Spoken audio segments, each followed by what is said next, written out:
Hi guys! Shower out mga Chris Buddies!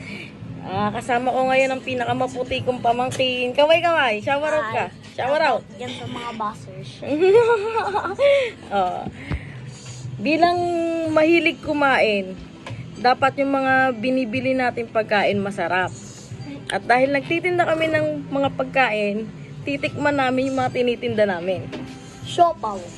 David's Tea House Siopaw. Yan, mini lang yung binili namin. Maliit lang siya, yan. And, teka lang. David, pork siomay. O, tingnan natin kung masarap. Ha, para, syempre, baka benta lang kami ng benta, hindi naman pala masarap. Okay. Kain natin. So, ganito kaliit lang siya. Masarap. Ito yung mini. Yan. Asado to. Ganito yung large. Large mini yan. O, kainin mo. Anong masasabi mo? Natikman mo na. Kainin mo. Oh. Sarap? Rate ko to ng 1 million over 1 million. Oh, putik na! Narinig niyo yun? 1 million over 1 million. Ang rate ni Lucas dito. So, ako, titignan ko. Ayan. Asado. Yan. Wala kaming sauce kasi hindi kami bumili. Tingnan natin.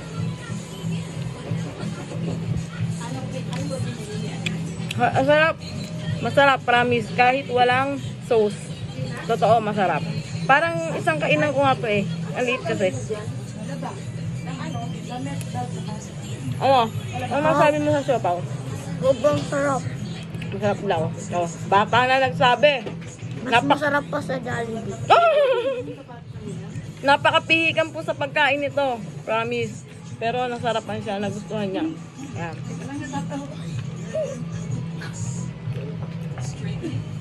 Oh, tikman na natin siomay. Inom lang ang tubig. Ayun ka muna.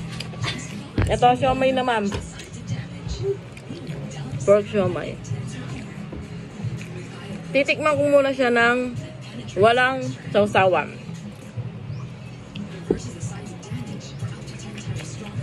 Ang sarap. Pork na pork. Napakasarap. Tsaka may lasa na. May lasa na siya ng... Ang lasa niya, yung lasa. Hindi ko ma-explain kasi minsan, nauuta ako sa ibang mga siomay. Kasi parang may halo. Ito wala. Purong pork, oh. Kasi yung lasa ng siopaw na ito. Siopaw? Masarap ba? Anong rate mo dyan? 7 million over 7 million. Oh, pakalaki. O, pakita mo sila. Paano mo kainin yan? Masarap talaga. Oh, isang subo lang. Sarap. Sarap. Kainin natin siya ng may sauce. Yan. Itong sauce ginawa lang namin. Okay. Kainin natin siya. Isang subuan lang kasi sa akin to eh. Sarap mo. Sarap. Ang init. Mainit. Kakaluto lang kasi. Pero napakasarap. Parang to kaya namin ubusin ni Lucas. No, Lucas? Hindi ko kaya. Kaya yan. Mahina kasi siya kumain pero talagang napakain ko siya. Ibig sabihin masarap talaga. Kaya ano pang hinihintay nyo? Ano pa hinihintay nila? Bumili na kayo. Sobrang sarap. Yan! Bye-bye sung na! Bye-bye!